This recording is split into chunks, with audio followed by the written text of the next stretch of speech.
Welcome back, everybody. Welcome to Summer Series. Today we're going to be chatting to the lovely Jasmine Mooney. So thank you for coming in and chatting to us, Jasmine. Thank you so much for having me. I'm really excited. So Jasmine, tell us what it is that you do. Well, I am a 21-year-old. I'm fresh out of studying art in college, and I've always had a huge interest in fashion. So I started documenting what I wore to college the past 2 or 3 years, and then I kind of transitioned into fashion blogging, and I just absolutely love it. I love coming on and having the chats and just styling outfits and whatnot. And you've from your feed, you've a big interest in upcycling and sustainability and stuff like that. So where did you find your love for this in the midst of studying fashion? Well, I'm not perfect, but I would like to start making better lifestyle changes.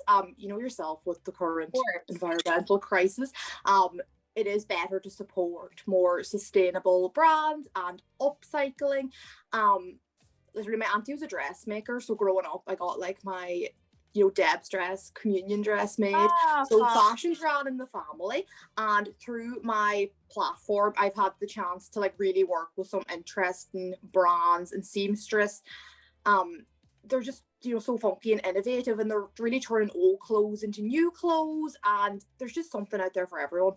Absolutely, yeah. And like you were saying, it's just about making those small steps and small changes to make better decisions in sustainability and stuff. So exactly, there are these preconceived ideas that to be sustainable, it can be difficult or it can be hard, but it's not. It's just those little steps that you take, the changes that you make. So what would your top tips for sustainability be for somebody who hasn't experienced it at all?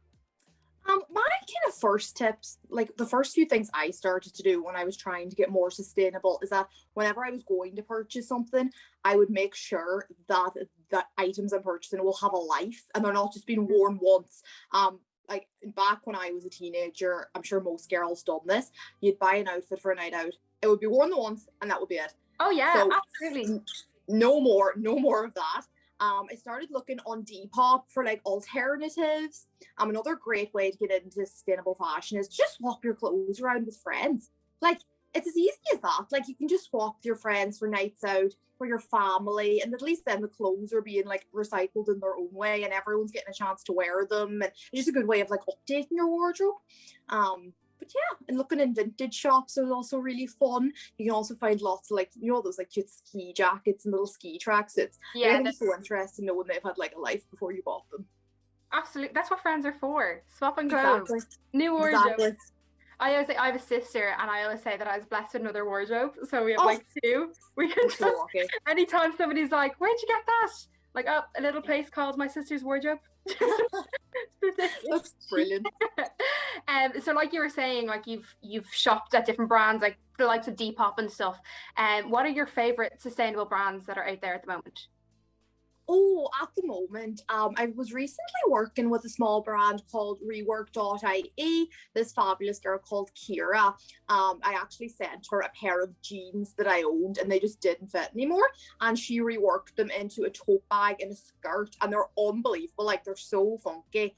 I also worked with Rework AF on Instagram. She makes so many gorgeous cropped polo shirts from men's polo shirts. Right. And the first sustainable brand I ever worked with, though, I'm actually a brand ambassador for them. You probably heard of them, all things Fiona Lilly. Oh, fab. They're gorgeous. Yeah, no, Fiona's an icon. She saves, jumpers that are going to landfills that might have a tiny fault, and she'll print a really inspiring motivational quote on them. They're really a mental health kind of environmental brand, and all her items are just wearing a hug. They're so cute. And also another girl I'm obsessed with is Aoife Feroce Fashion. I bought a couple of her gorgeous face masks at the start of lockdown, but she is actually making all these beautiful play suits at the moment that are inspired by climate change in the sea. Oh wow.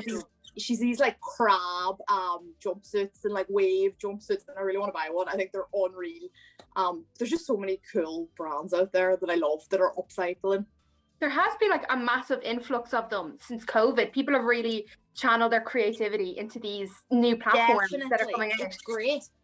Yeah, it's absolutely fantastic. So I feel like COVID has kind of increased it's been so easy to buy fast fashion and to log on and just spend an evening scrolling through X, Y, and Z sites buying new clothes. But like you were saying, there are these other companies out there that are brewing and coming up now in the sustainable elements. But because of this influx with COVID and fast fashion, how would you recommend to people to turn to your own wardrobe and upcycle bits from your wardrobe? Like, what tips would you give?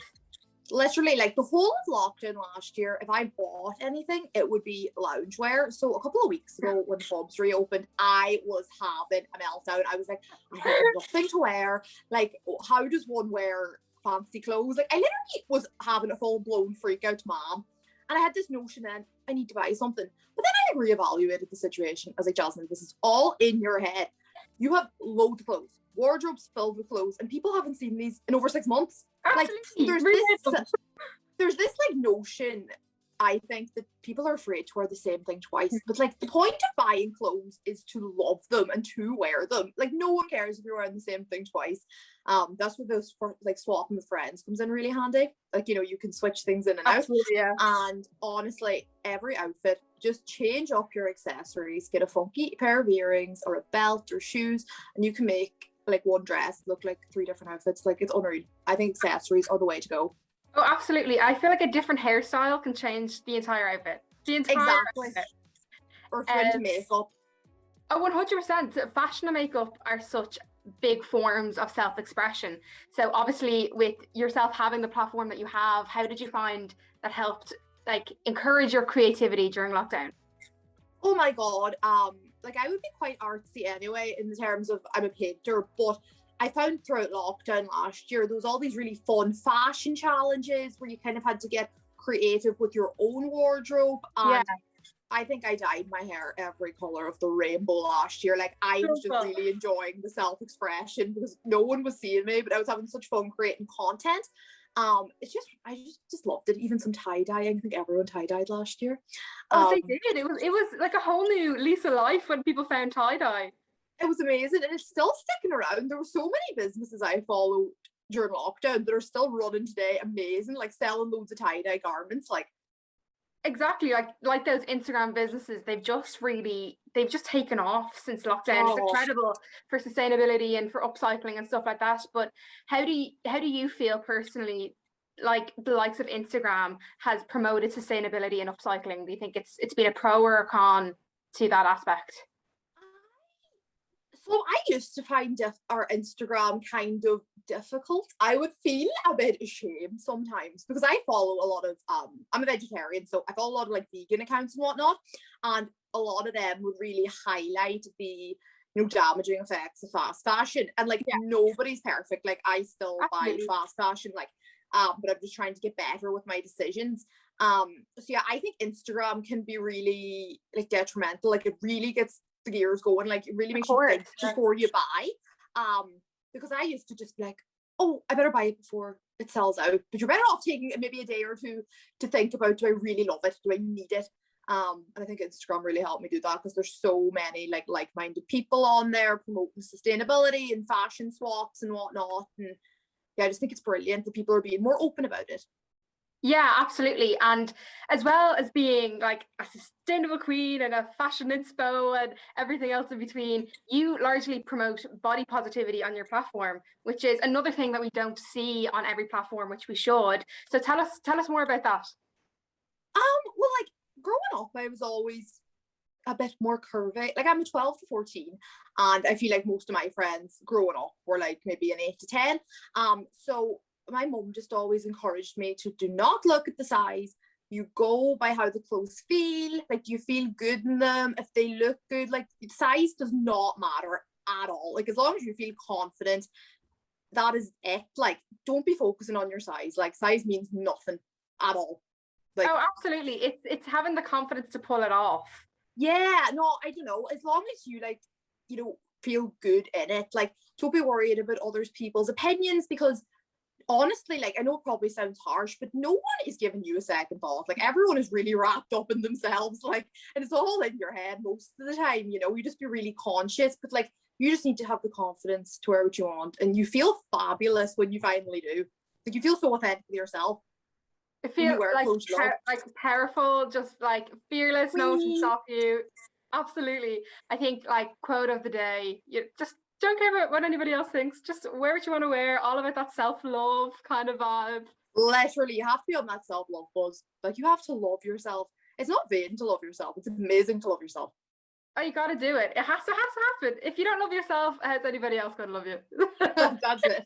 That kind of vibe. But Jasmine, thank you so much for chatting with us today. It's been so insightful. I've loved talking to you. I've talked to you too. I had a great time.